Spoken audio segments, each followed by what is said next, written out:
discussion. It's really open-minded, so don't feel free to interact, raise your hand, ask questions. We want to do that easygoing. It's the last seminar of the 2 days, so we'll try to end that on a good note. So, without further ado, we're going to introduce you to Camille Ralph, Global Brand Ambassador for St-Germain Liqueur.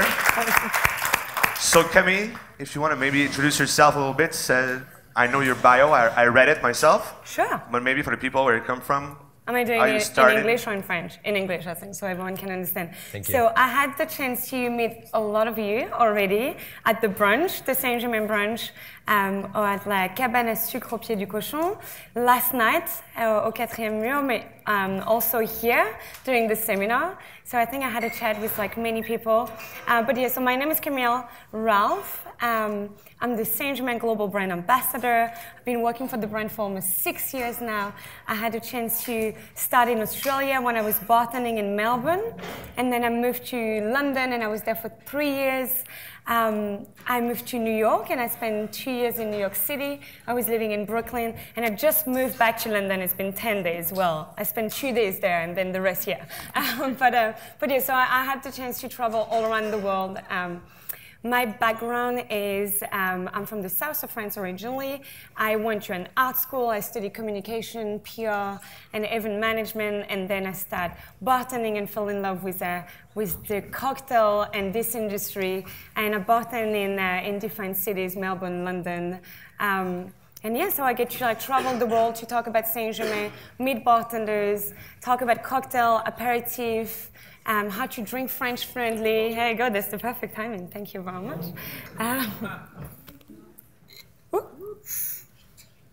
Sorry. Thank you. Thank you. Chin chin. Chin chin. I didn't expect that to be in plastic. I'm sorry.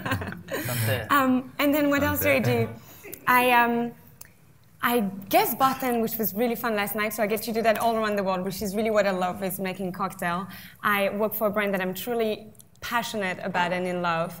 And I got to create a team of ambassadors this year, so you might have seen or you might even know some people in the US that work for Saint-Germain. We've got 20 ambassadors. I'm building a team in Europe, so I have a few ambassadors in Europe and growing it. So that's pretty much all about me, and I travel all around the world to drink cocktails. Thank you very much, Camille. So we're going to speak a little bit more later. Then we have Mr. Nicola Battafarano. Hello. Winner of Rhumbellion 2016, please. Yeah. First of all, thank you so much. And thank you so much for this beautiful sofa. It's really comfortable. I bring it myself. So, of course, I'm Italian. You can feel my accent. I moved on a few years ago. I started in Barcelona for a year, and after that I moved to London for 6 years, where I started properly my career about hospitality, bars, and etc. And actually now I moved since 1 year and a half. I'm in Paris, based in Paris, run some bar, like managed some bar on the city, and doing some masterclass and education about agricultural rum for Trois-Rivières. And of course, I'm traveling to share some love with you guys, especially yesterday night. You gave me a lovely and warm welcome. Thank you so much. And it's like exactly what I felt yesterday night is I was, after my shift in Le 4e Mur, I was walking back in my hotel, and I feel like I'm so far from my home, but it's like my home, you know what I mean? Because people make me like a lovely and a great night. Thank you. If that's not hospitality, what is it? Thank you, Nicola. And last but not the least, Simone Caporale, Best Bartender International 2014. Hi, sir. Hello, how are you? Good, yourself? Good, very good, thank you. Not many people already know you, but maybe you can trace a little bit of your parkour for the last decade or so of bartending. I'm an Italian bartender that for the most of my career, despite the fact that it's short, I worked in London. That's where I learned most of the things. and that's where I had the chance to realize that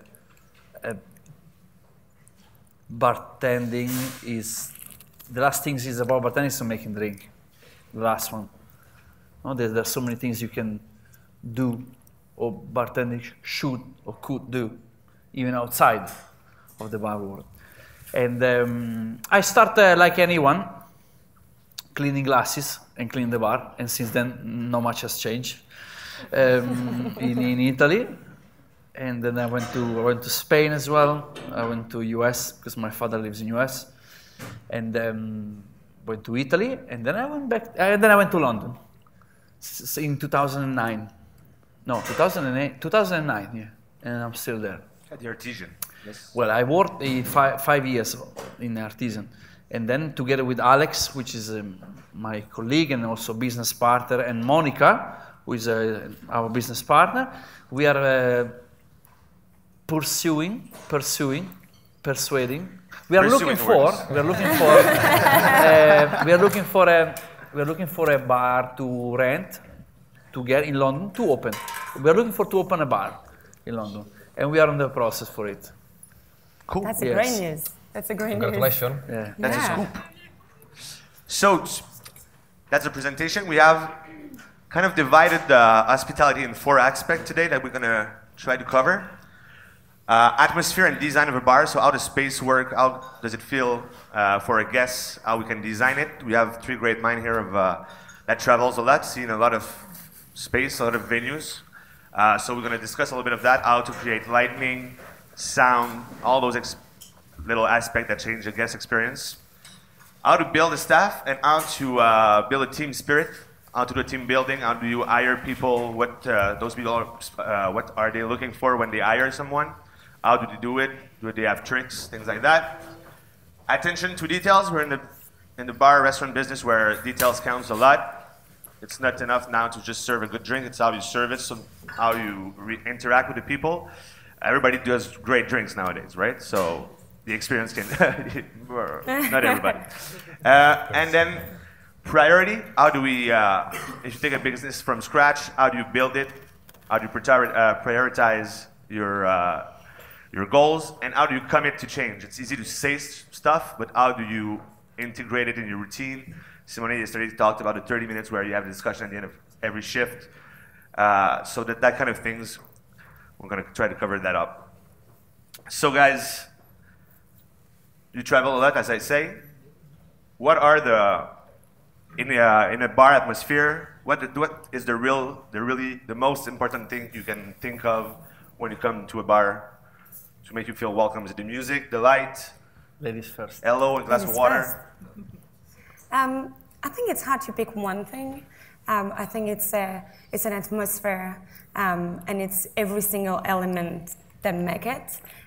You could have like a great bar with delicious drink, but if the service is terrible and the light is awful and the design is, very like not good, then you're not going to enjoy the venue, right? So it's a bit of everything, and it's kind of like the puzzle that click together. And if you have only one element but you don't have the rest, it's just not going to work. And I think a lot of bartenders focus on like what they put in the glass, which is very important. But we also need to remember that we don't have the same palate always that like other people, and what we like is not especially what your guests like or what they're after.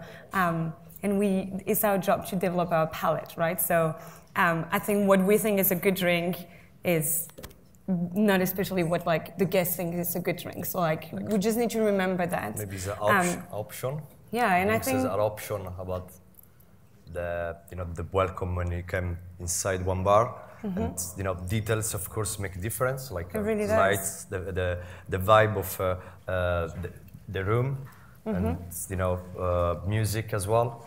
Because for me, like each time, the volume of the music need to be a little bit more down, low, etc., etc. And the light is really important as well. Light, of course, is very important. If I had to pick one, I will say the service. It's really something that like is really, really important for me. And I could go somewhere where the drinks are good or average, but if the service is incredible, that's what I'm going to remember, and like vice versa. I've been to amazing places with delicious drink and beautiful venue, but the service was terrible.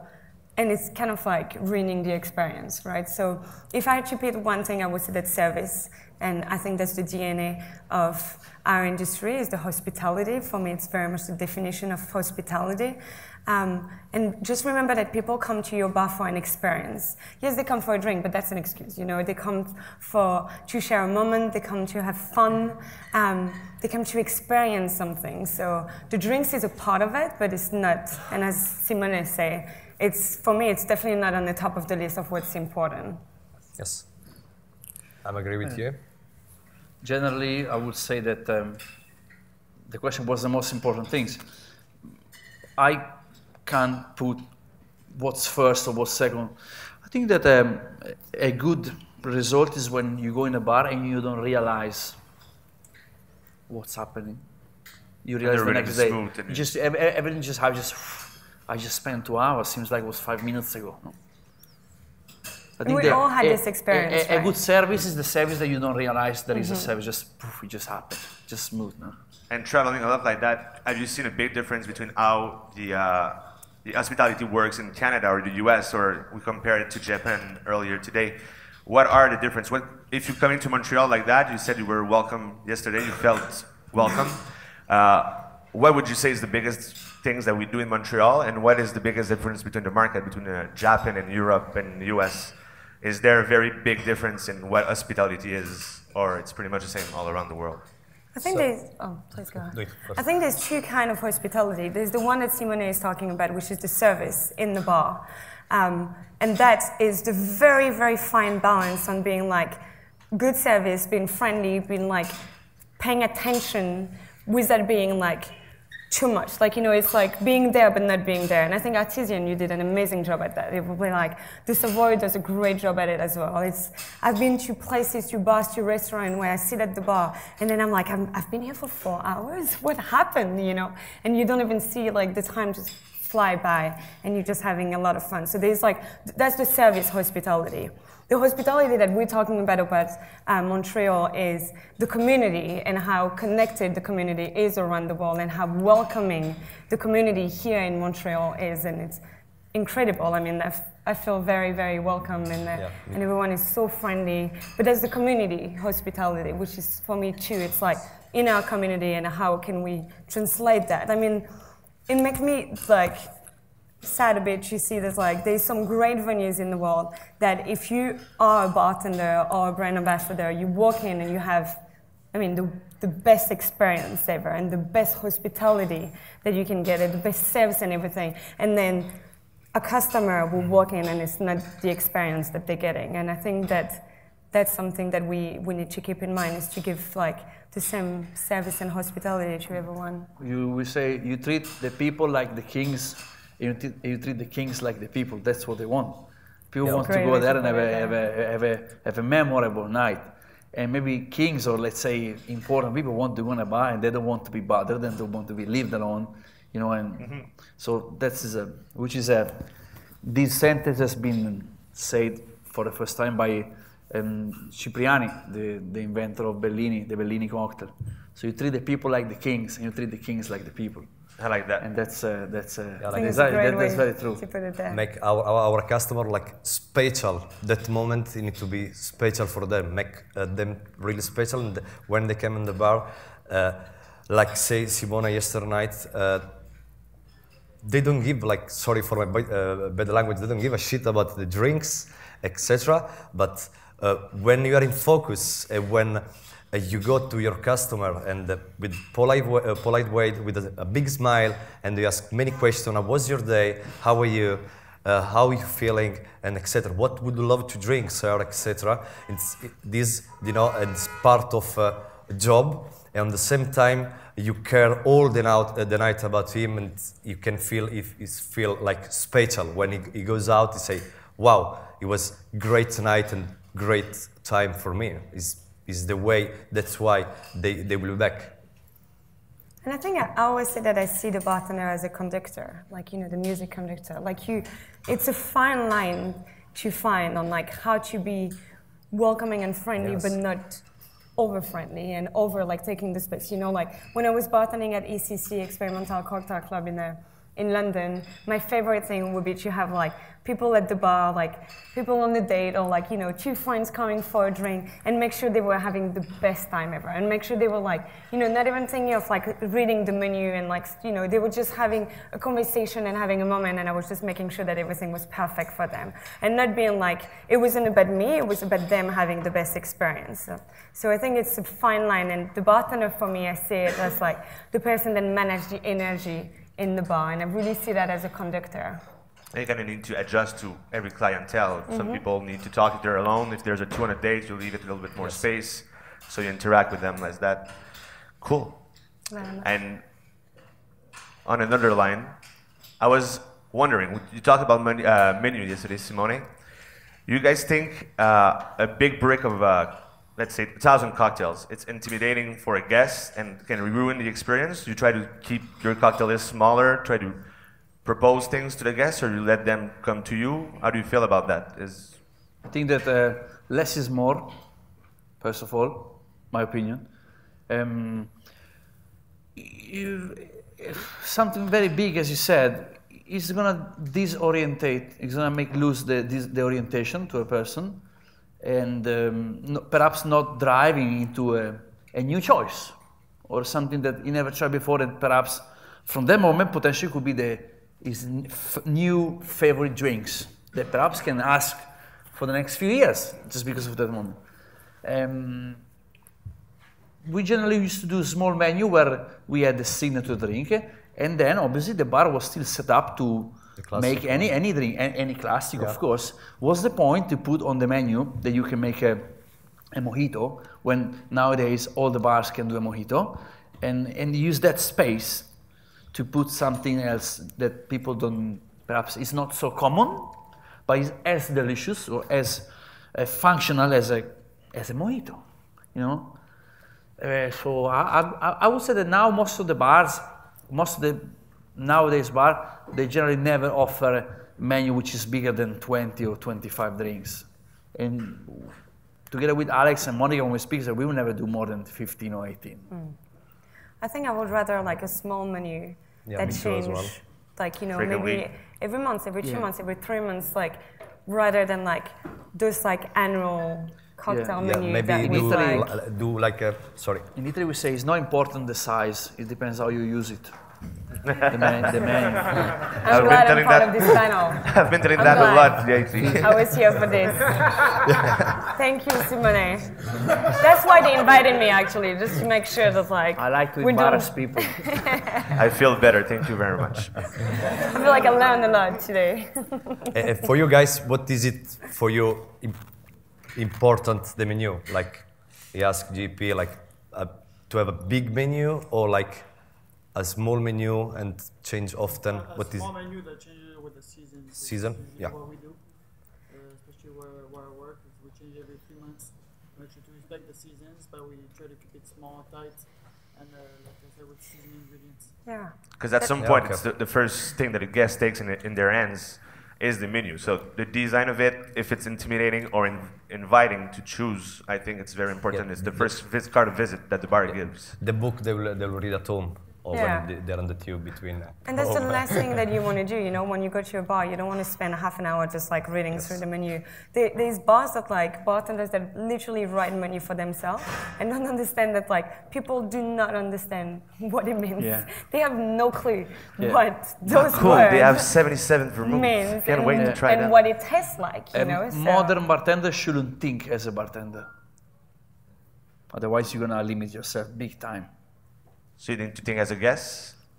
Yes, you should put yourself at the other side of the counter and say, how I would like to be treated today, how I would like to be looked after. Do I really care about 20 ingredients listed in the menu, which 90% of the consumer have no clue what are them?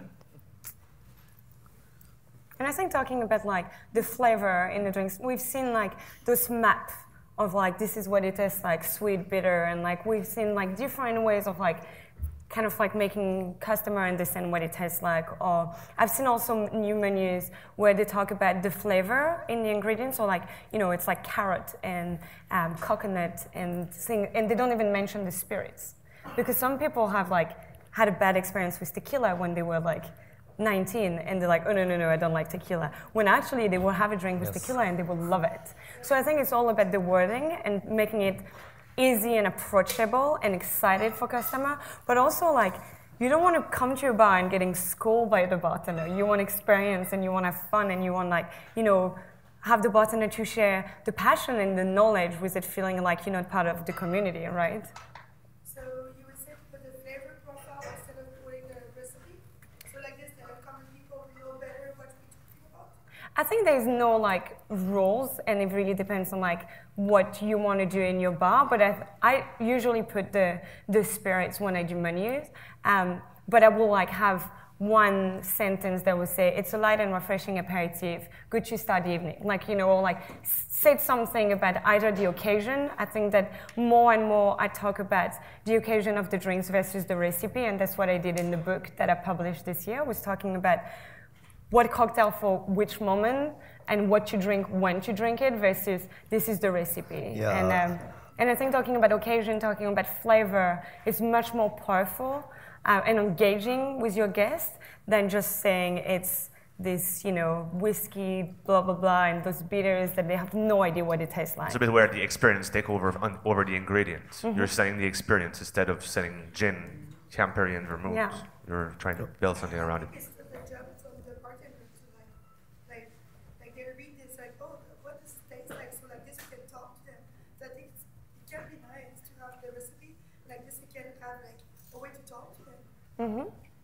But that's for the few people that sit at your bar, or you definitely need to make sure that there's a lot of work with the floor staff, which I think is really, really, really important in the bar, and sometimes underestimated the power of the floor staff, because they're the one, you know, your bar, you have only few seats at the bar. So yes, you would have like this experience with the guests, but realistically, you would have this experience with the guests that you have that come early when it's Saturday night and it's midnight and you've got 8 line deep of like people waiting. You're not gonna have like this like, you know, one-to-one experience that you can have when it's 6 p.m. and there's 3 people in your bar. But I think, yeah, making sure that like, you know, your floor staff understand cocktail, they know the menu, they know how to talk to the customer, to the guest about it. It's really important. It's all about experience. And also, if you cannot convince, I guess you can always confuse it, which works well. Because sometimes what I experience is someone may say, oh, I'm allergic to tequila, for example, no, those kind of things that you heard them. And said, That's fine. Someone that had a bad experience at 19 with tequila, by the way. Live with me. Or maybe I don't drink spirit from grain because I'm gluten-free. Or you need to face it. And you said, okay. So instead of convince, just confuse. We will have a great night. And there's no gluten. There's no gluten in spirits anyway. So. No. Distillation, and you're talking to a gluten-free person. Distillation breaks the protein that gluten is, so you can drink everything that is not beer. And was that? My question kind of ties back into the menu length as well. The best thing I find that I see on a lot of menus, and more so now, is a bartender's choice, where the bartender will actually engage you, ask you what your favorite profile is, what you prefer, what you don't like, what you might be allergic to. And I find this ties both into this conversation as well as the previous, where you can shorten your menu down exponentially by simply putting this option on and putting the menu, or the cocktails that you would have in the longer version, simply under that category, and talking to the people and kind of engaging them more into their flavor profiles, and that creates more of a relationship with the customer as well. We should call that the customer choice, by the way. But yes, I agree with you. I think it's a great thing, and we've seen, like, you know, Milk and Honey was one of the first spirit speakeasy bar that had no menu on, and it was just you will walk in and say what you feel like at that moment, and they will make something for you. It's a great way also to make your guests feel special. Even last night at the Quatrième Mur, I was making drinks for people. You know, I was like, well, you tried the 3 cocktails that I have on the menu, but what do you feel like, and what do you like, and what can I make for you? Like in a few weeks in Paris, you will open this a new place. Actually, it's a really small place, and they have kind of passport with blank page, and each customer, he will go in of course, first page, name, email, everything. And every time he will back, they will ask, how are you? What you would like to drink tonight? Your feel after dinner, and etc. etc. Yeah, this make really special customer because they say, they have a cocktail for them.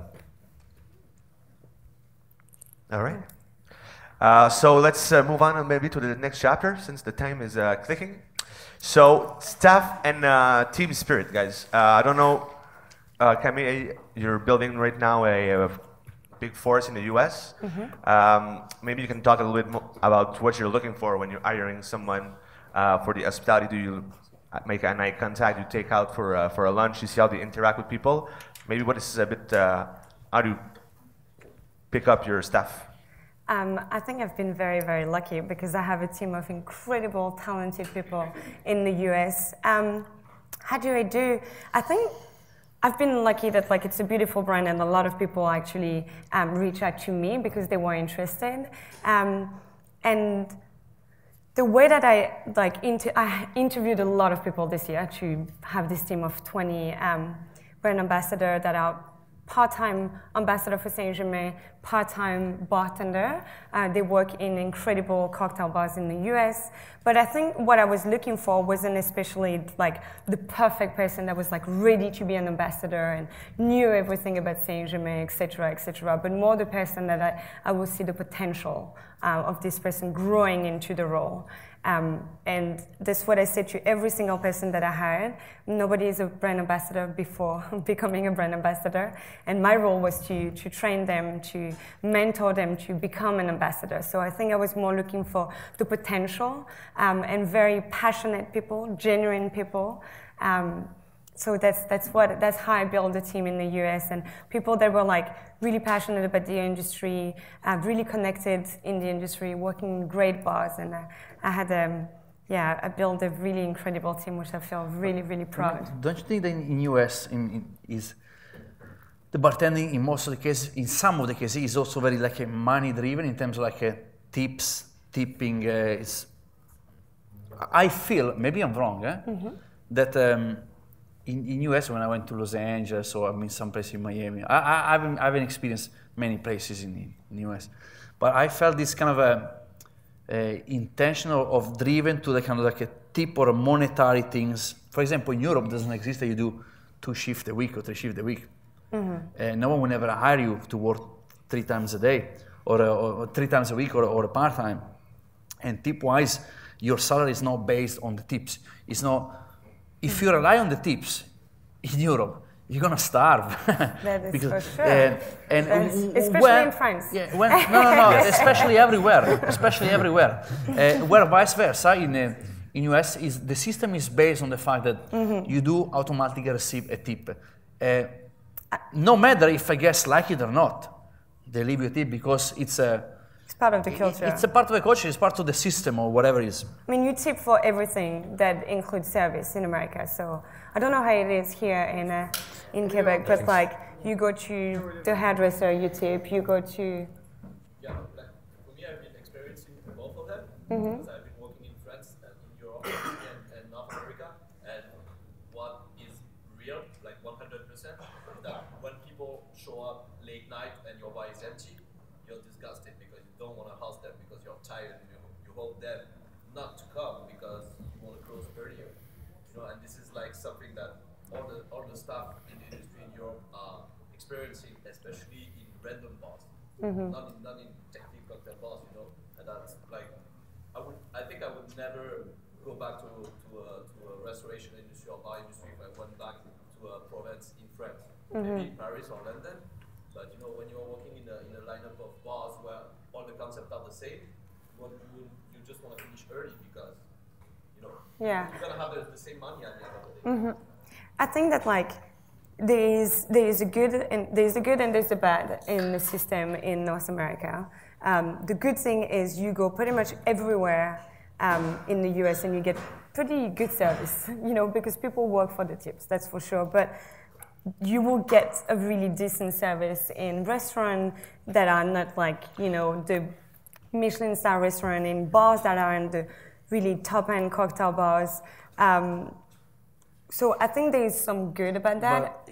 Is it a good service because it comes from the heart or because it's driven by the fact that they make the tips? I think there is I think it depends on which venues you go to. I mean, you can go to France and have a great service, like Garçon Café, there's some incredible ones, and you can get great hospitality, true hospitality in France. You can also go to places where they will literally throw the plate at you, and that's it. So I think it really depends on the bartender, the waiter, the waitress.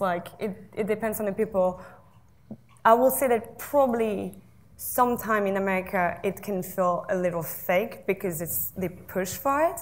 I agree with that, but I think that most of the time you get definitely a really, really good service.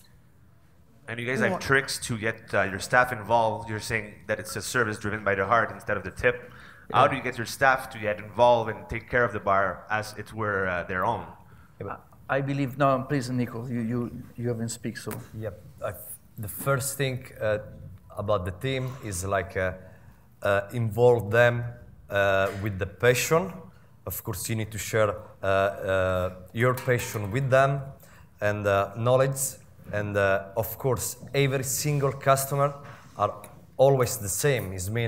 Of course, you can see a rich person and already you think about, okay, I will make a great service and I know 50 quid on my pockets, or maybe I come one person like me, I'm really poor, and I go in the bar, I don't have the same service. Do you know what I mean? So, like you say, Simona, a service, you need to become from the heart. This is the most important. Tips are option. If they give tips because you did well.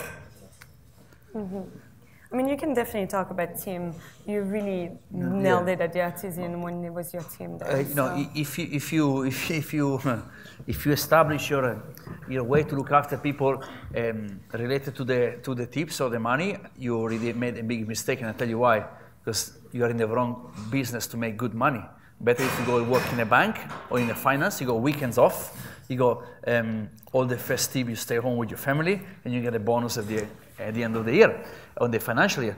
So if you really think that you can perhaps you can make better money, but if you want to make money, don't be in a bar business.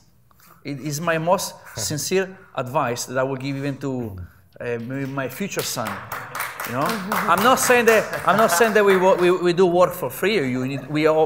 We make a living, we pay rents, but we'll be really stupid, really unnatural, and really contaminating for what hospitality means to be in this industry for the sake of the money, especially when you deal with service. When you do deal with multi-millionaire companies, brands, yes, sell yourself well.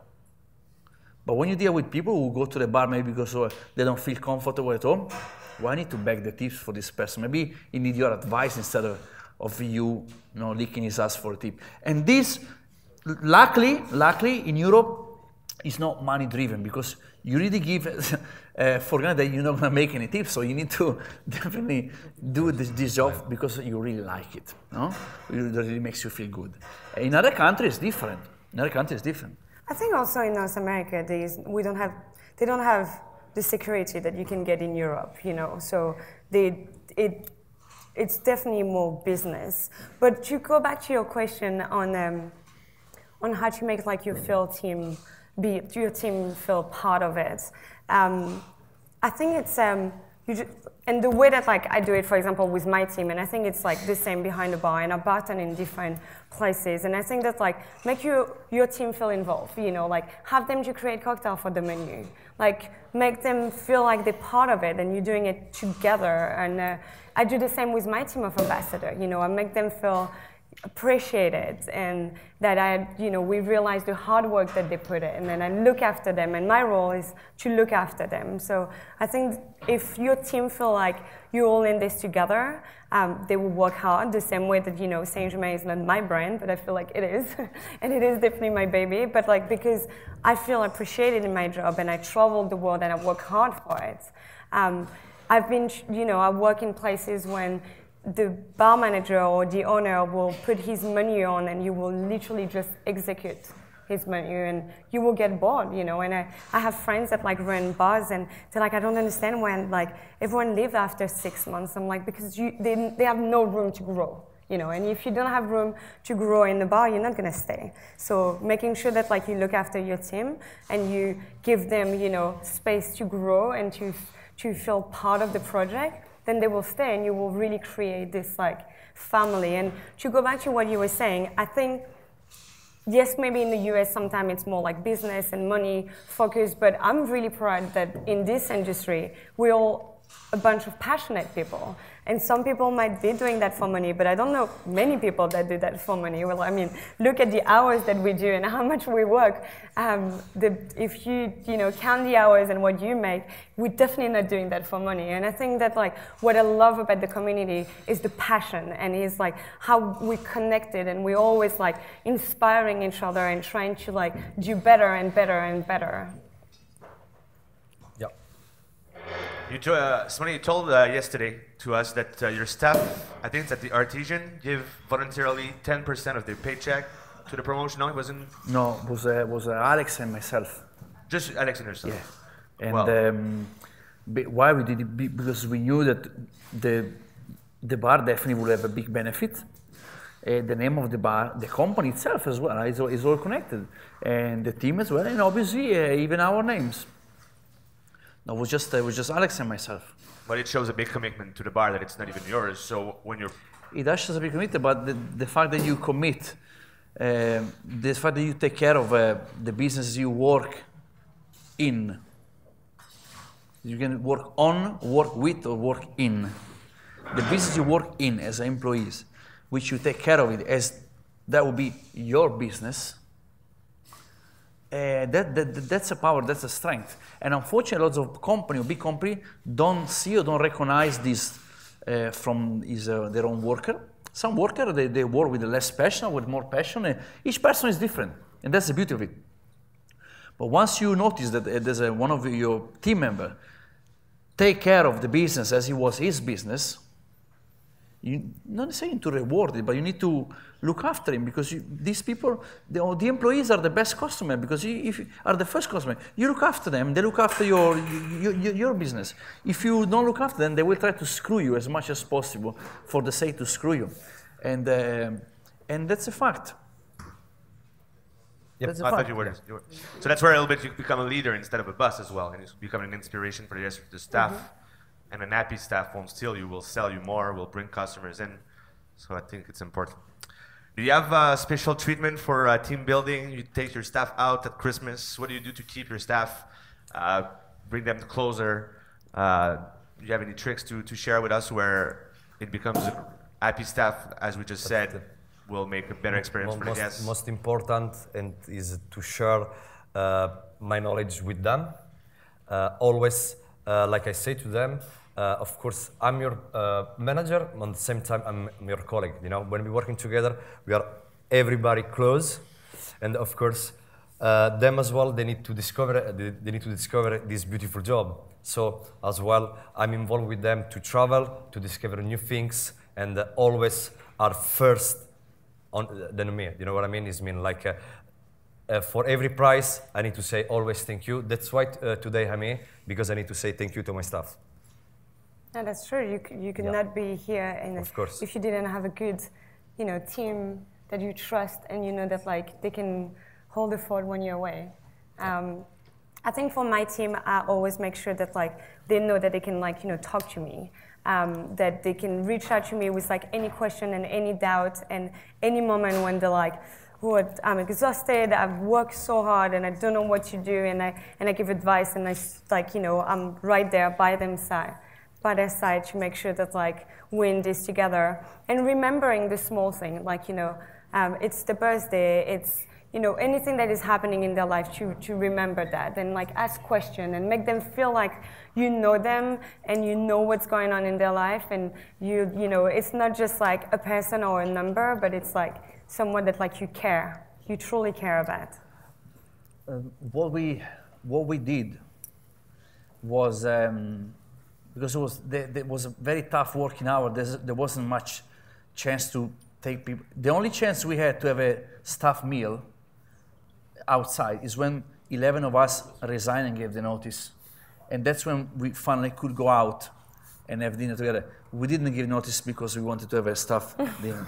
But, so I think that, and then when you work with the colleagues, you are a colleague, you are a brother, sometimes you need to be also a father, no, in some situation. And there are no perfect parents. No, you can always be. Saying this, I mean, what we tried to do was definitely, for sure, share all the things, but also give suggestion how to deal with some personal issue professionally, and then eventually also in the private life, because all of us have a private life. When you work at the bar or in the restaurant, you spend more time at work than at home. And occasionally you might have this kind of frictions, with your private life. And I wish I could have gave more time to my previous colleague. But I know that now I can give, I have to spend more time. I would like this, please, the previous one. And also this one as well. But I know that now we, for example, to work in a big hotel company, the staff meal, the daily meal, was something,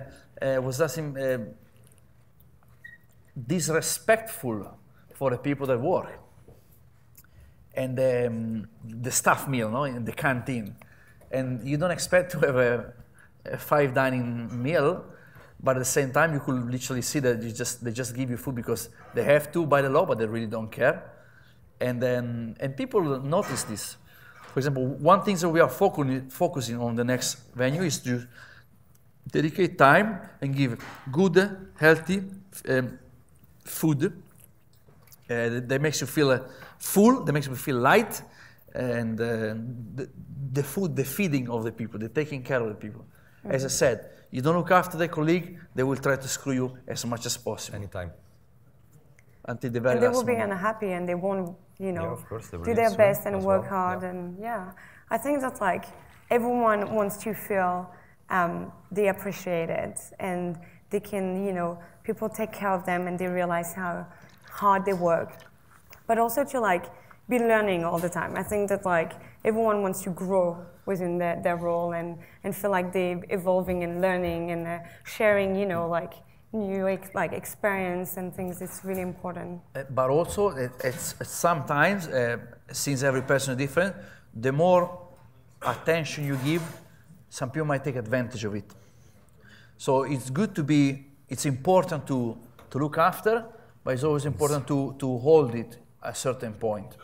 Because once you pass the limit and the colleague loses the respect towards you or towards someone that must be the point of reference, then it's lost. You lost it. Mm-hmm. And we face situations like this. But obviously, being employees of a company, some decision you cannot take. You need to go through HR, those kind of things, which still they can only slow things down. I think it's like the limit, that we were, the fine line we were talking about on like hospitality, when you have guests in your bar to be like friendly, but also be like invisible, sort of. It's the same as a manager, you definitely have to be like very supportive, but you also are the manager and you're leading. I remember when I hired my team of ambassador and we did a team meeting all together. So I like flew them to like the same city and we were together and we went for dinner and we went out and then it was like my time to go home. Like, I'm the boss, I'm like the example, I'm not their best friend, I'm their boss and I'm their manager. And I remember going home and be like, what happened to me? Like, I used to be that person out until 6 in the morning and like, but I knew that like, that was like, I had to hold it back and I had to find this like, limit and keep that space between them and me to keep that like respect and for them to still understand that like, I might be really supportive and really friendly and therefore for them, I'm still their boss. It's hard sometimes working in the bar, the kind of hours that we do, we become friends and we see each other partying a lot, having shots and things like that. It's hard to find a space where... Happened to me as well. Like a few years ago, I hired this girl. She started to work behind the bar. Of course, like everybody, like all the men, the body language with the girls is different, respect a man. And so in that moment, she didn't understand I was like his manager, but she understood I was his friend, you know what I mean? And always, after she was late, she didn't studying, I don't know, some part of gene or you know, any spirits, you know, for training, etc., etc. And what I did, I hired last month, after 4 years, another girl behind the bar. And what I'm doing now, I'm speaking with her like exactly the same, like man or girl, of course, with polite way, just, you know, to say, hey, I'm your manager, of course, you need to respect some rules, but at the same time, you know, to give this little bit, to stay flexible, you know, to stay flexible, to feel comfortable. I think I've seen somebody with... Yeah. What's your advice to be close to your clientele and even to your employees when you're growing up, when you have multiple bars? So you got to begin with 1 bar, 2 bars, and everything is good and you know everyone. After that, you got 3, 4, 5, and 10. And afterwards, you think you're outside of it. How to be really close to your clientele? What's the advice? I think that's the hardest. When you have a small, you know, team or a small establishment, it's easy. You know the people, you know your regular, you know your staff. When you start growing it, that's where the challenge is. I think you need to, you know, start hiring people that will relate that and make sure that the people that you hire do the same role as you. But I think that is the challenging part, to keep this like human contact when it grows and it gets big. You share parts with them, partner with them.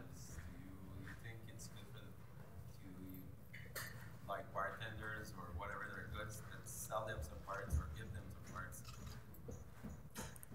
I think that as being an owner or in your position, I guess, you need to be there. Engage with the clientele, you need to be there. I got 10 bars. Yeah, like you. I wish I was you. I've got none. But maybe dedicate time to, on a day you're there during the peak hours, that maybe the regular guest can still see you. On another day, on a weekend, you can go there. And for example, one of our thought was, oh, look, the bar manager is never here when the bar is busy. And then when you lose respect of people. So, you know what I mean? So by the fact that you're there, maybe you don't do much, but you're there, they see you there. Maybe you are the first one coming and open the door. And that's when you gain respect of people. And they say, if you do it, they will follow you. Obviously, to be 10 bars is not easy. More time with your manager, with your bartender, or with your clientele? Beg your pardon? You pass more time, say, I got 40 hours in 1 week work. Do I pass more time with the manager, with my clientele, or with the customer? You will pass more hours at the bar with the clientele, with the manager, and with the bartender. Yes. Because once you're there, you can get them all. Yeah. You know. But I think you have to have like very, very strong manager that like you can trust and they can like. There. There you go. Je suis JP, je suis ton partenaire.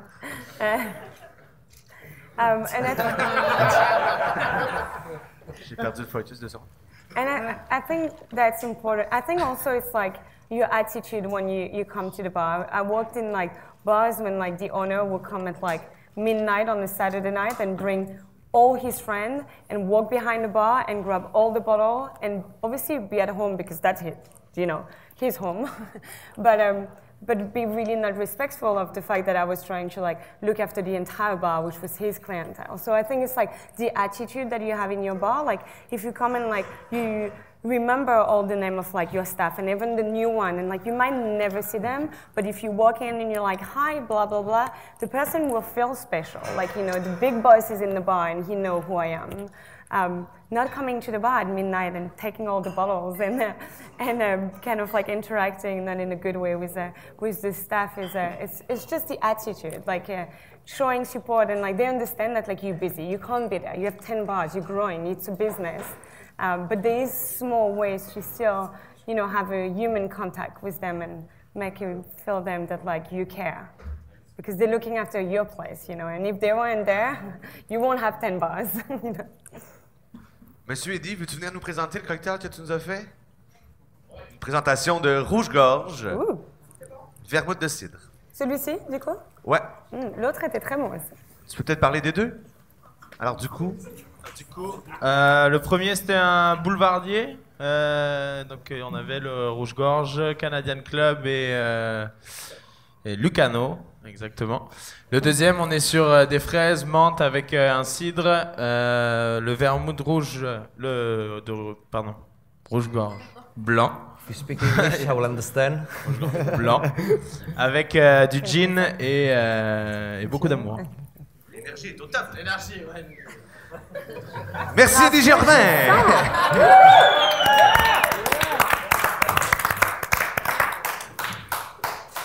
So guys, what do you expect in terms of like about your manager? What you expect from your manager to be involved a part of teamwork?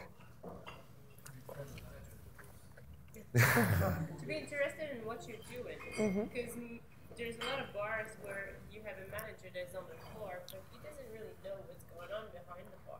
So, like, at least to be like a bit interested in what you're doing, because it's a whole world, you know. Like the kitchen is, if you work in a restaurant, for example, the kitchen is a world, the bar is a world, and the room is another world. So most of the times the managers are into the room, but they're not really behind the bar. You don't really understand what's going on there. So then there's a lot of managers don't really care what's going on behind the bar. And I think you also accept the fact that the manager can't be like an expert in all those different, you know, as in the kitchen, behind the bar, on the floor, doing the back of the house and the office.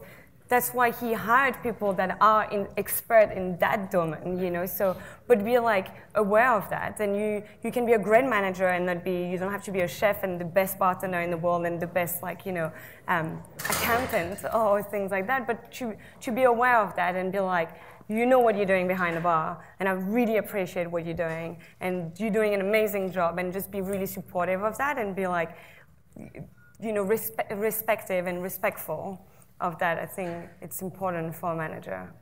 Because some managers, as you said earlier, like some managers are coming like, oh, they want to be a bit show off, and then they come behind the bar, they just like come in, they're like screwing up everything you have done, and it's just like, what the hell are you doing there?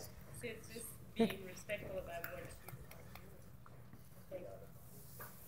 On va aller là en premier parce que j'ai peur en arrière. Sorry for my English, but I think the best way to have a good manager is to train the manager for each task. Our bar, when we had manager in the past, we tried the manager at train the new manager at busboy, doorman, waiter, bartender, call the cash, and everything. And the manager have respect for the busboy, more for the bartender. Yeah, that's true. Manager need to have respect for everybody. Everyone. Simple. From the busboy, barback, and head bartender, for everybody. Have you ever tried to run a restaurant without a dishwasher? It's pretty hard. No, seriously, it's a sort of chain, so. It's the same as it's a puzzle, you know, yeah, like every piece single piece is so important. Then he's like, I have a question. Yesterday you said something that really brought it upon myself. No, honestly, you said something that really enlightened me, was hospitality. You cannot touch it, you can only feel it. How did you come to say that saying? In the sense that for us that's all in hospitality, we have different types. Like Francois or myself that are more, we are the owners of it compared to other people that are bartenders and all that stuff. How could you break up the same that, like you said, to come up to that? How I come up with it? Yeah. That's what you perceive. Now, you have a bar in Montreal, correct? Non, c'est à Brossard. What is it? A few of them. Sorry, it's South Shore. So why your bar, your establishment are more full every day than maybe the bar next door? You have the same spirits. You may have the same beer or similar beer. You may have similar prices. So why is it there's more people coming in? Because they feel something in your place, which can be a better service or the smile of the people, or the fact that the doorman recognize the regular guest, or the kindness of some people working there. And that's what made that's the hospitality. So despite we can do a lot of talk about hospitality, about even masterclasses, and I say this is against my interest because a lot of private people or company hire me and pay me to do masterclass about hospitality. But at the end of the masterclass, I always ask to myself, what are you gonna do tomorrow when you go back to your bar?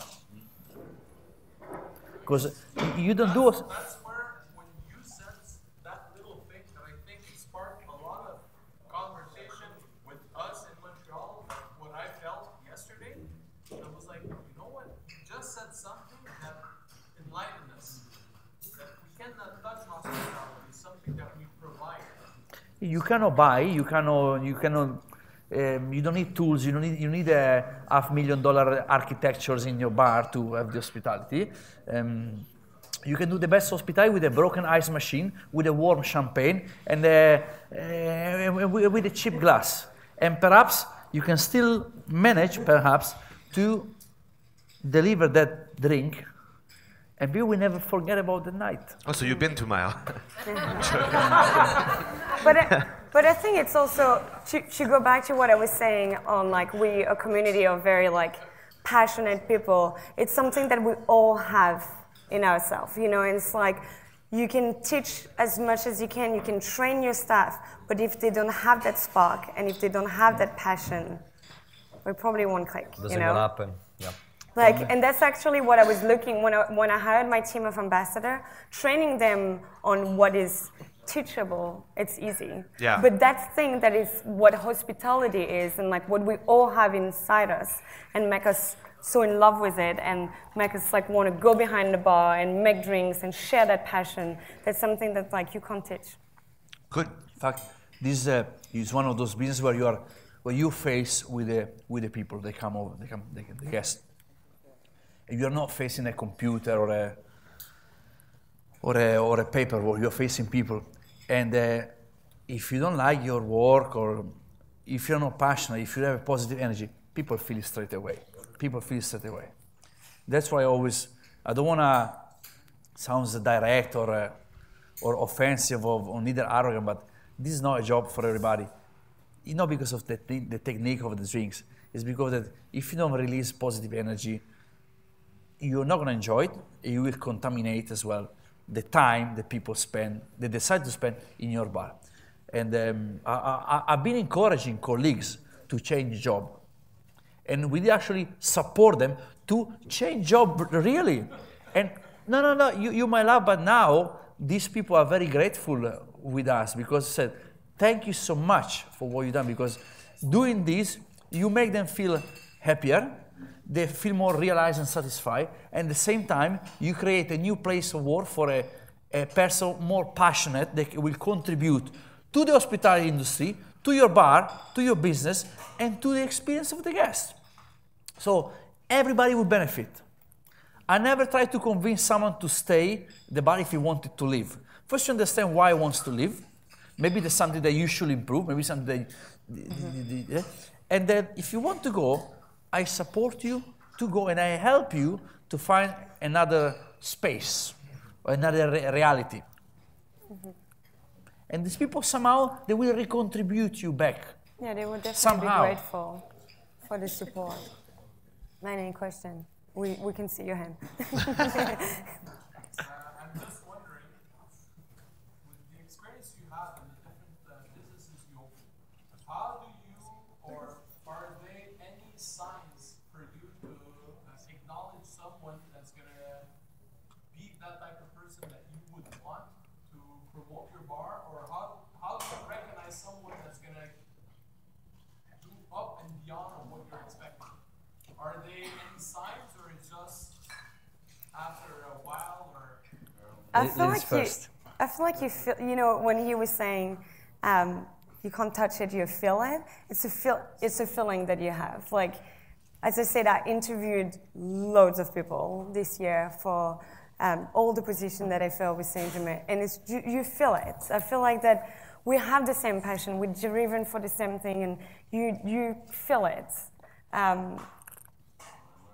long as you find colleagues that are willing to learn, they are humble.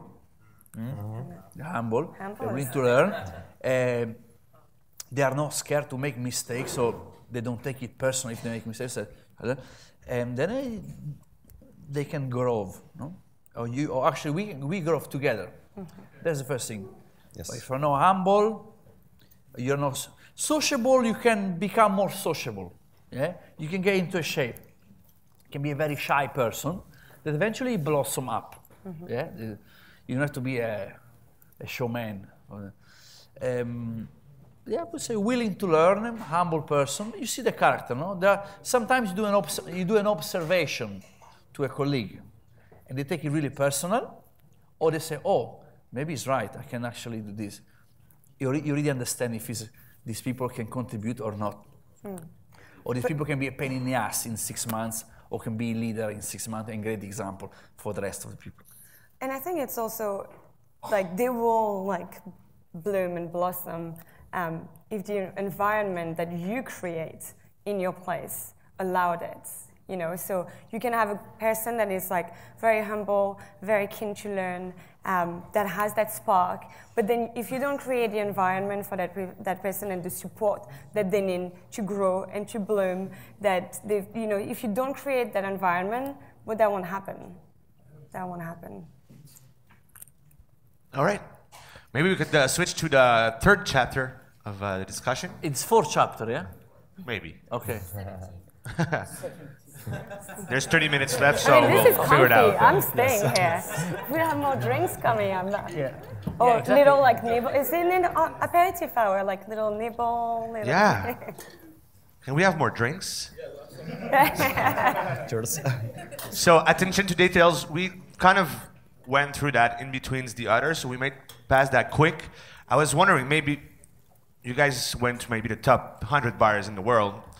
What are the most genius attention you received? I personally like in wintertime just to give a napkin to a customer that comes in with glasses, all foggy, just to say, welcome, here's something for your eyes.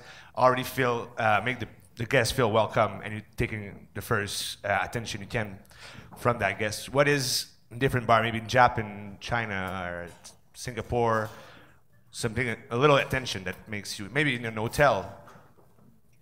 Do you have any experience? But I didn't travel a lot like Simone. I think Or so. Camille. Or Camille. Camille has a company card, travel expenses. Yeah. You also been. And I don't. But you know what? You've probably been traveling on our company card and on our expenses as much as I did, actually. So zing back, my dear, zing back. Yeah, but you get the mileage point. I don't. Sure you do. But that was not the point. I think that anything that you can do for your guests before they even realize that they wanted it is what makes the difference. So that's a great example that you gave. The napkin for the glasses, they don't even realize that that's what they want, but they're like, and you do it before. So anything that you can do for the guests before they realize that they want it is what will make a huge difference. That's hospitality. That's hospitality. Attention to details is something that I've been taught when I started, like in hospitality, but it was really important for St-Germain. Rob Cooper, the founder of St-Germain, the creator, said to me, like, the attention to details, and you can talk to anyone in New York City when he launched his brand, was insane, pushed to the next level. You look at the bottle, there's like a pattern on the back of the label. I mean, he went far for it. But he said to me, he was like, Camille, I would rather to have you organize one event a year rather than 10 that are like badly organized. He was like, I want every single details of everything planned out and perfect. Detail make difference. It's what makes the difference. The details, the attention to details is what creates the experience. And it comes back to what we were saying at first is you go to a bar and, I don't know, like you get a great drink, but your glass is shipped, or there's a hair. My husband had a fingernail in one of his old-fashioned ones. I don't even know how that happened. You had one? Don't even know how is that even possible. It's a nice twist. Did you put it in the freezer? I don't like know. a gift? I mean, like, you know, details would destroy it and totally ruin your entire experience. Like we were saying, like you sit at the table and I cross my leg and I get like gum on my shoulder as well. Thank you, no thank you. Like, you know, all those like little details, that's what makes the difference, like everything. The place I visit, and unfortunately, when they know you, they try to spoil you or to give you something, and that's not fair because why the table next to me is not having it, you know? And so I'm in a very I'm in a not neutral position to evaluate an experience because the place that I went, they always look after me more, or most of the time look after me more than the regular guests come. Not regular, not normal guests. And that's not fair. That's not hospitality. That's not hospitality because if you look after someone that you know, because you know him, and maybe a couple next to it, that they decide to pay a babysitter that night to go out and come in your bar, and you don't look after them the same way you look after me or Camille because maybe we got friends in common, no? And that's not hospitality. Yes. That's not hospitality, eh? Not possible. This is just a personal interest or whatever. It's not driven by the heart, but it's for kind of a tip. Yeah, but so yeah, well, like it's back to your question.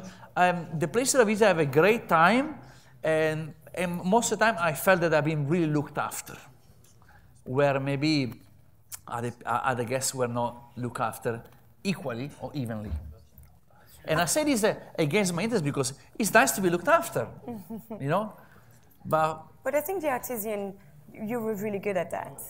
Like you were looking after everyone, and like everyone were having an incredible time. And I think sometime in our industry, because like the guests don't really know the cocktail, or they feel like, you know, they look at the menu and they can't really understand all the ingredients, and sometimes they feel like they're not part of the community, or they don't, you know, there's a distance and they don't really feel part of it, when actually with that guest, there won't be bars, you know. If it was just us bartenders hanging out in each other's bar, well, very quickly all the bars will close. And I think that the most important people in your bar are your customer. They are the regular that come to your bar, and make them feel special and make them feel welcome. And I love the regulars in all the bars that I work. Like, they're incredible. They're the ones that come all the time, you know. Like everybody, they need to be treated on the same way, on the same vibe, and the same knowledge and everything. I think so. Like as well, when they come some friends on my bar as well, if they need to wait like a couple of minutes, they're gonna wait. Or if I have some customer before them, they're gonna wait, etc., etc. Because everybody, they need to be treated exactly the same. Every single person when they come from your door. I think that the best way to impress the guest or the hospitality is to impress yourself first. What I mean is, I'll make an example. We didn't really care if there was a VIP or a famous actor or a neighbor or a bartender who took a plane in London to visit some bar with all his saving anyway. We didn't care. So I mean, you here, I look after you. An example was the hotel manager, the GM, was coming to the bar sometimes, and the waitress, the team, the floor staff said, "Oh, get me the drinks for it." No, I get you what is about to come out now, because if there's a delay on the table for the general manager because there's a problem, maybe because we are short on staff, perhaps. So if I would prioritize this service to a colleague, hotel manager, because this is a colleague, he will never realize that there's a problem that needs to be fixed or supported. So I rather prioritize the service for a guest that's coming to spend money and having a great time to your place, than to someone above us on the system of the company. Because if I will hide issues to these people, they will never support us to fix these things, you know. So the best way to impress guests is do not care who is this, who is him, is a VP, is an actor, no. Just look after everybody the same way. And it's a way to do it, you know, like one bar that I worked in Melbourne, the owner will always say every single person walking into the venue, even if you have 10 shakers in front of you and you're super busy, you look at that person, you say hello, and you say, I'll be with you in a second, I'm just gonna finish this cocktail. Acknowledging people is so important. You know, you might be like super busy and then the owner of the venue walk into the bar and then just say, grab a bottle of like sparkling wine and pour a few glasses and just say that like we will be with them as soon as we finish the drinks. Like, you know, there's ways of making people feel like welcome even if you're busy, and looking at people and acknowledging them when they walk into your venue is really important. Like, you know, when people are queuing at your bar and they're waiting for a cocktail and they don't understand cocktails, so they don't understand why it's taking so long, then just talk to them and just say, I'm just finishing this order and then I will be with you in a second. And then they just chill out, you know, because there's nothing more frustrating than having a bartender that is doing no eye contact at all and just looking at his shaker. So there's a way to make people feel welcome in your bar. And if, you know, the owner of your bar walks in and you're like, actually, I have just like, you know, grab a bottle of something and pour, like, they will be okay with that because you're busy and you're working and you're making money for the bar. That's where the bartender is a bit of catcher of the room, and you need to make eye contact as much as possible. Like, I've seen so many bartenders look at the eyes they're staring, and it's in a mixing glass. It won't go anywhere. So look up and maybe, just like you said, acknowledging people, kind of restart the clocks and make them relax. Any questions in the room? It's good. So maybe we can try to. How do you prioritize changes in a business? If you come as somebody hire you to fix or raise the game of the bar, what do you look after at first? Is it the service, the design of the bar, and how do you prioritize the change that you want to make? And how do you make the people commit to those changes? And how do you keep the bar to that level for the next 2 or 3 years? Do you have some prep sheets? You go back in the bars. What do you? Where do you stand on that? I think that to set a parameter that make you carry on for 2-3 years, it's impossible. You can do for 1 year, but to rely on the fact that whatever you do will guarantee 2 years, 3 years of longevity, fixed on that. Nowadays, in 2017, with the competition, with the awareness of people, is not going to happen for 3 years. For a year, for a few seasons, yes. What to prioritize? You need to address first what needs to be changed. And for example, since we left the full-time jobs in the hotel as an employees, quite several big companies, hotel companies or bar companies, they asked us if we could be interested to consult them. Said, okay, what are you looking for? Said, we want to be the best bar. And here you are facing to monetary opportunity, which are very big, because and the first question generally you do with Skype or with phone said, what does it mean for you to be the best bar? So, well, revenue we're going really well. Every year that we have a 15% or up to 20% growth. And we have lots of regular guests. The place is full from Monday to Monday. So I said, so what do you want? What else do you want? No? And to that question, they haven't been able to give an answer. Maybe you want to have a buzz, you want to be in some magazine or eventually some nomination. These things make the difference. Maybe you can raise more awareness about your place. But once your bar has 40 seats, 50 seats, and it's full, and you can fit more people, the rest is irrelevant. You know. So what to prioritize on the changes depends what needs to be changed. It's a nice question. It's a very complicated way to answer. I mean, do you need to change the way people work, or maybe you need to change the stuff. You need to change the operation. It's. I wish I could answer this question, but it's maybe. It's quite hard. Please help me. Nico, it's up to you. Actually, I don't have like big success like Simone or Artesian Bar, but it's really hard to answer this question because do you prioritize the design first and then the service, or you can do great service in a bad design bar? But design is no, I don't think is the first. Absolutely not. Service is definitely first. So you would go service first, and then the rest comes from that.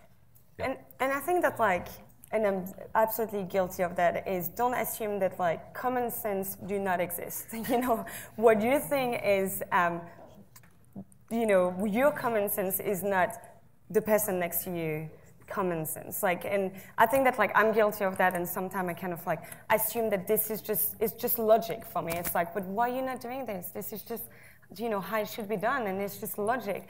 But we just all think in different ways, and I think having a structure and putting a frame and having a routine in your bar is definitely helping with your staff, especially because you do have people coming and going. There's, you know, the rule of hospitality in bars, and having kind of like, you know, a way of working and a structure is helping for that.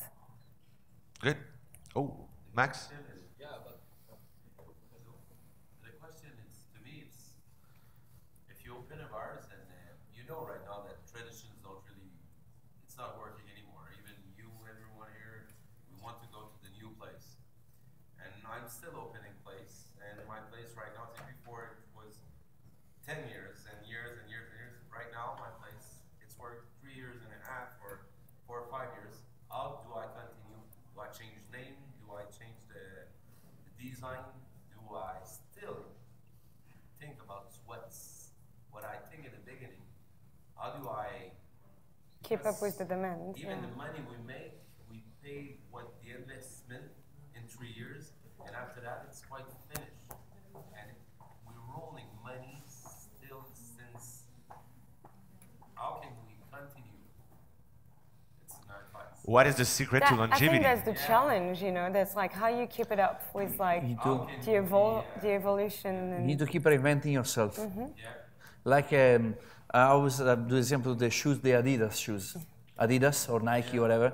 They're not the most comfortable shoes in the world. But you still have a Converse. Yeah, yeah. But every month there's a new model, and there's always something that calls the attention, something you would like to try, you know. Keeps things exciting, you know. Like people will talk about it. Like learn what's the trend, what is growing, what people want. Like how. Do we keep our clientele, or are we searching for new ones? I think keeping your clientele is important. But the clientele has also changed. Generation changed, you know. Maybe you have a regular guest for 15 years. Now they got their sons. They are 25 years old, and maybe in a few years their parents they will stop going out. Either you lose that generation, or you get a new generation. I think we need to change clientele, but it's really hard in your place to change. I think it will also depends on like the concept and how you like reinvent yourself, and then maybe some of your regular won't, you know, that won't be their scene anymore, but then new people will come in, and so yeah, I think it's the challenge, and like how can you just be like, you know, keep it up with what's happening around and reinvent yourself, but that's definitely the challenge in the venue. Yes, there were another question. Monsieur Coubez? I was just joining this question actually because like it's also depending on the market, because here like the market is so aggressive. There's so many bars for so less customers that you have to always think about another concept, another something like a Harry Potter bar, Bubbles bar, whatever bar, you know. So at the end of the, I think that we are losing something because like the core of the thing is hospitality, but if you are just focused on concept, etc., you're just losing simplicity, which is the backbone of hospitality. But anything is a concept. The most basic thing is still a concept. So a new concept doesn't mean that you are not focused on the rest. It's a different concept. Then you can, as I said, make people comfortable and happy and feel at home in a dive bar, in a sports bar with a big screen with a football match, for example, or as you said, it's a Harry Potter bar. In a Harry Potter bar. But the design is not what breaks things. It's an extra things. You know, everybody likes to go to the new bar. Yes. Do you go in a new bar once, or you're gonna go 20 times in the next 5 months? You go once, you visit it, because everybody wants to be there now. Everybody wants to post something. No, everybody wants to say their opinion. You know, but then how often you will go back there? There are bars in London which, unfortunately, I didn't have a chance to go for the last 7 months. And I said, I will go one point and I will enjoy. I just want to go there this week because it's the first week they open, just because I want to share my opinion on the social media. No? This doesn't contribute to a business. So finally, don't think about those person that's moving all around the place. People move, and good that they move. Yeah. It's good that people move. Hopefully. You know. But you got like, I don't know, 20% people moving all the time, and you got think about your people who are there, hospitality.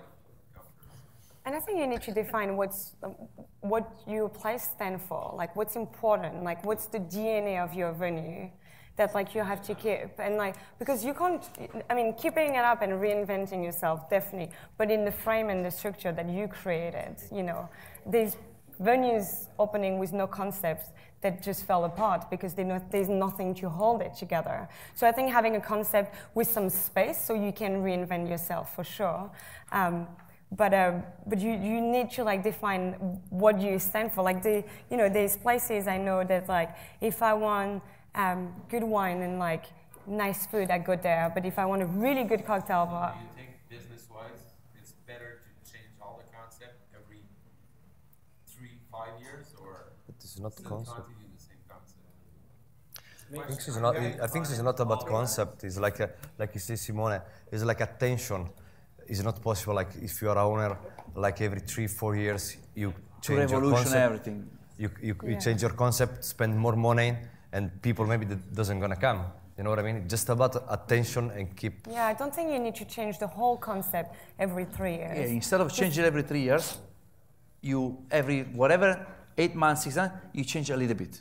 Yes. And then a little bit, and then a little bit. Correct, Camille? And your sneakers was a great example. Like, you know, you look at like Adidas and it's 3 stripes. That's what they stand for. Like, that's what you know. You can look at any shoes and you're like, this is Adidas. Because that's what they're known for, you know.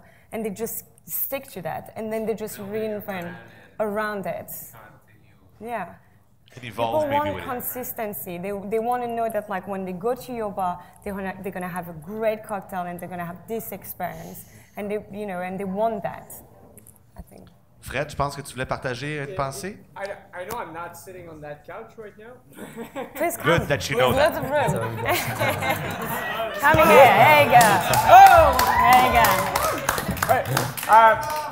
Well, regarding your question, my thoughts on that was, no, it's actually true. Right? So, but I think if you want to change your bar, I think you need to go as far as your base customers are willing to go.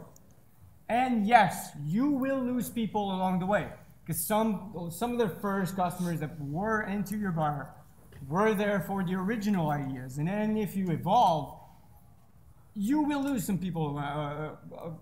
You will lose some people in the way, but you need still to evolve to keep yourself interesting, to get new people. You will get new customers. You will get new regulars into your bar, and you will lose some, and that's part of the game.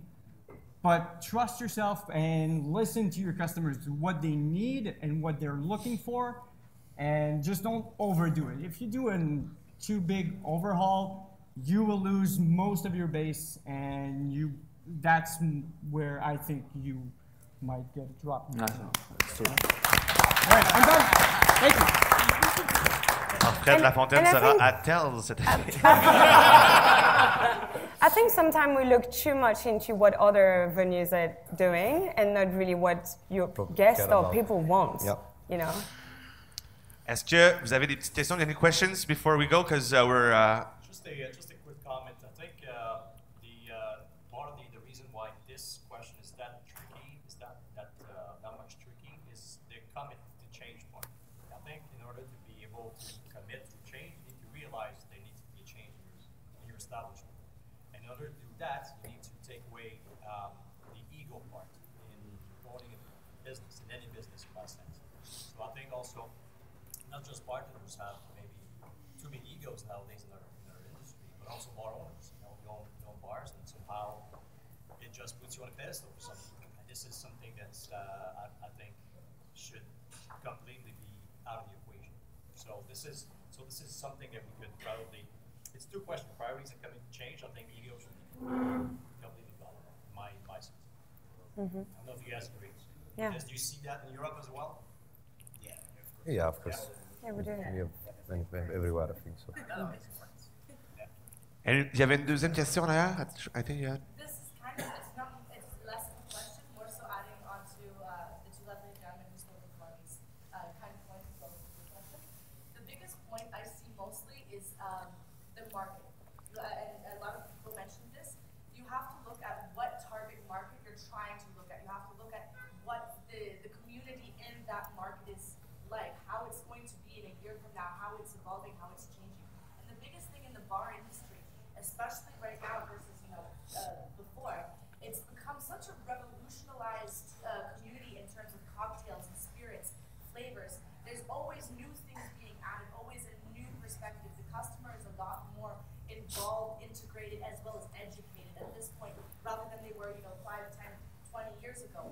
So the biggest thing in order to stay successful, to stay on top, you have to be in places like this. You have to involve yourself in the community, involve yourself in the social aspect. You really have to look at what your market is. Because at the end of the day, your market is not just people who are looking for a drink. Your market is other bartenders. Your market is ambassadors, spirits, brands, everything. And in a whole brand perspective, if you want to be successful, you need to really look at everything. Versus more so than just the simplistic customer that has no cocktail knowledge. You need to look at what your market is in bartenders, in brand ambassadors, in spirit companies. You need to make yourself as widely available as a bar to represent as much as you can. And I think that's the beauty of our industry is we're learning every day and growing every day, and that's why we love it.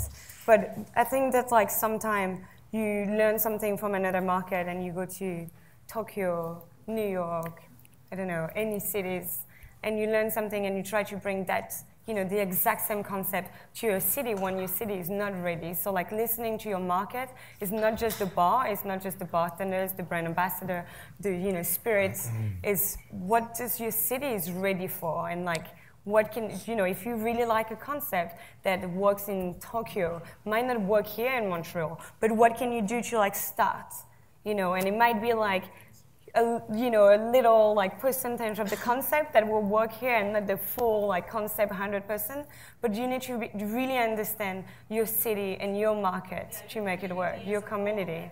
And not just our community, but the people that will come to your bar and buy the drink and make your business successful. The last question of Invasion Cocktail 2017. I don't really agree with what you said because, yes, you have to be really aware of what people want, but at the same time, a business is an entity. It has a personality. It's like take yourself at 20 and 30 and 40. You are the same person. You have the same personality. You have the same basic, but you kept on evolving with what you have experienced as a person. And I think that a business should do the same. I mean, it's not true that you have to. You don't change yourself every 3 years completely. You don't change your circle of friends or your people that are surrounding you. But you do evolve in a way that, you keep on having these same persons. You take from one travel, second travel, third travel, and you just put it into your own self. But then it's just something that you're building. A business has to be the same, I think. Yeah, that's why we say we're evolving. There are some bars that are lasting from 30, 40, 50 years, and still working. Still having this same spirit, but they are just evolving in the time. I think you might have misunderstood where I was coming from a little bit. It has less so to do with that. It is more of you have to be aware of the community around you, the market around you. I think Simone wanted to jump in. Yeah, let's also ask questions. Completely right. You're completely right. That is more or less what I was getting at. The biggest thing is you have to be aware of who you want to sell to, what you want to do, what you're looking at to do, and to constantly make sure you're aware of what's going on around you as well, in your marketability, in your personal business, as well as your customers. All right, Simone, do you want to jump in? 3 more questions which are not related to the hospitality. Very extreme question, very far away questions from the topic of today for our guests they would like to ask. You want them to ask you 3 questions? Yeah, that's do you have the purpose any of more the day. questions? Because we're running out of time, actually. We were. Okay, first questions. Something from, you talked about yesterday about 30 minutes, taking a beer, talking about everything we do during the night and having the team talk about it. What do you do when you have a small team and there's only one that closes? There's a way to do it. Quarters of the whole team, right? Okay. Yeah. Beautiful. So our working places when actually we would have like a notebook and the person closing will like write what happened in the night. So it'll be like, this person came along, we ran out of this, the person that opened needs to go and buy this, etc. And just like, so the first thing that I would do when I will open the bar was like to read that page, which is the same. It's just not in person. Talk with yourself. But we can't do that because we're such a small Why? What was a small team? How many people? 3. We were 4. Okay. Yeah, but you close alone. He's meaning, what do I do when I close alone? Do I speak with myself or Meet up for a coffee before the shift at 3 o'clock in the afternoon. I propose that Fred stays alone 30 minutes after every shift to think about it. I think writing is a good way to do it. Find you know, an it takes 5 alternative minutes. solution. Don't find excuses. All right. 2 more questions. 2 more questions. Find questions, guys. You want to answer 2 more. All right, thanks for coming. So they spoke to you today. Simone Caporale, Nicola Battafarano, Camille Ralph. Thank you very much, guys. Thank you, guys. Thank you too. Thank you so much.